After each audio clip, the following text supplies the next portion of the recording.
Assalamu Walaikum. Hello friends, how are you? Welcome back to my another video. In this video, I am going to show you how to put border around picture in Microsoft Excel. Let's get started.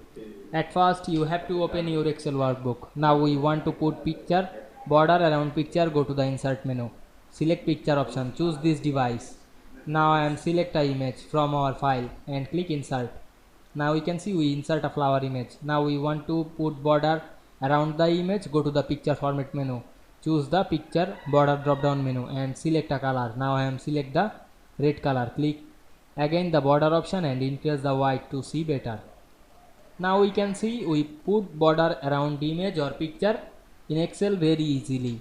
I hope you enjoyed my video. Please like, comment, share and subscribe my channel. Thanks for watching.